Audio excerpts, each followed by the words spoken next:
Welcome back to This Week in Auburn Sports. I'm Eric Wallace, sports editor at the Auburn Plainsman. This is Justin Ferguson, our managing editor. And this week we don't really have a lot of good news again, unfortunately. Just started off, men's golf was at the NCAA Championships out in Kansas. They were playing on the Prairie Dunes Country Club course. And they got up to a good start. They were tied for third place after the first day. And then a number of rain delays happened along the way, and Auburn slowly slid down the standings and finished in 20th place, or at plus 20 overall, and did not qualify for the match play. Yeah, the momentum was just kind of killed off with all the rain delays, and it's just something you can't really control. Yeah. But when they came back out, a lot of those teams kind of dropped off, but Auburn had a really big drop off, and it's tough to see because they were competing. They could have had a really good, end of the season moment where they might not have won the national title, but to get into that match play and show how far this program's come this year, very disappointing again to the season. It's just tough, they were tied with rival Alabama in third place after the first round, and then just to have it go south, especially for a senior like Nicholas Carlson, who's played almost at All-American levels all year. It wasn't all bad. Freshman Matt Gilchrist had an impressive performance. He led Auburn plus 4 overall. Tied for 57th overall in the entire field, so it wasn't all bad. Yeah, it's pretty impressive. Yeah. And it'll be something you want to look forward to in the future with a guy like Gilchrist, and someone you can kind of build your team around in the future. He's going to be here for next few seasons, and that ought to give Auburn a lot of hope, even with the tough ending of the season. Absolutely. On the tennis courts, women's tennis, we had there was a school record run to the Final Four. Made by Emily Flickinger and Plain Bergmans, I think, in women's tennis doubles.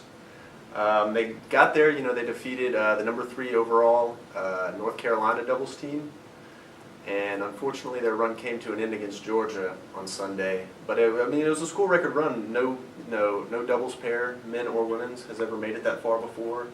So and neither of them are seniors, so it's a pretty impressive run for women's tennis, considering that they hadn't had a ton of success besides that. They had a really tough end of the season. Both tennis teams did, but then you catch fire at the right time, and you were a match away of playing for the national title, which ended up going to Alabama. Their doubles team ended up winning, but the SEC was very well represented in nationals again, and like with men's golf, that ought to give you a lot of confidence moving forward. So there were some positives to take away. Looking towards the recruiting trail, I know Big Cat Weekend is coming up soon. Can you tell us a little bit about that? Yeah, every year, it's been going on for a few years now. Auburn football has an invitation-only weekend where they invite some of their biggest targets on the recruiting board to come in and visit Auburn. It's an unofficial visit, but it's just a week where they get everybody in town that they're trying to go after. Several guys that are kind of confirmed for this week, not really sure yet. You look at a guy like Torrance Gibson, 5-star quarterback slash athlete from Fort Lauderdale. Just one of the most impressive athletes in the entire recruiting class. Really good dual threat quarterback. He's number 1, isn't he? Yeah, in his class. Yeah, and some people think he could play wide receiver at the next level. I know there's a lot of different schools. He had a list of top 15 he released a couple weeks ago, and Auburn was number 2 behind number 1 Tennessee. Tennessee's been recruiting him hard for a long time. Yep. And that's what it looks like the battle's going to come down to. He is really high on Auburn as well as Tennessee. So if Auburn can get him in for Big Cat Weekend, that usually helps out their recruiting performance. And then you look at guys like Martez Ivey, 5-star tackle, also from the state of Florida. Several other big players. Auburn want to bring in Trent Thompson, number 1 player in the country, could be in town this weekend. He's a defensive tackle out of Albany, Georgia. So Auburn has a really good recruiting class now, number 3 in the country. But Big Cat Weekend could bring them up even higher with a couple 5 and 4 stars coming to town. Oh yeah, getting signatures from guys like Gibson, that's pretty big, especially when you're competing, with the Tennessees and other programs in the SEC.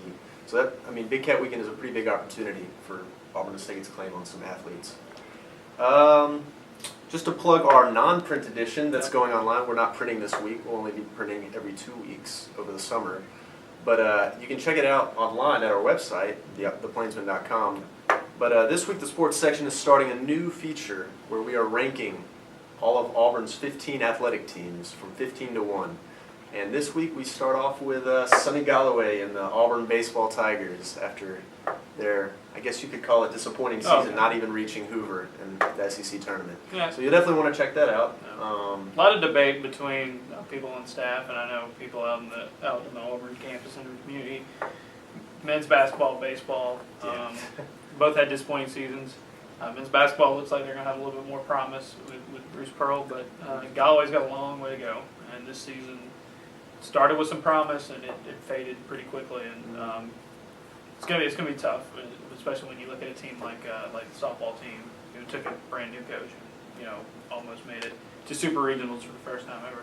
Yeah, it's gonna be interesting to see how Galloway performs in the SEC. Considering I believe they got 10 teams into the NCAA tournament. So yeah, I mean it's loaded. The SEC is almost as much so as football. So absolutely.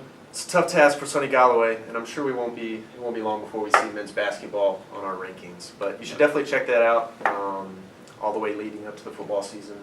So until next time, this has been This Week in Auburn Sports.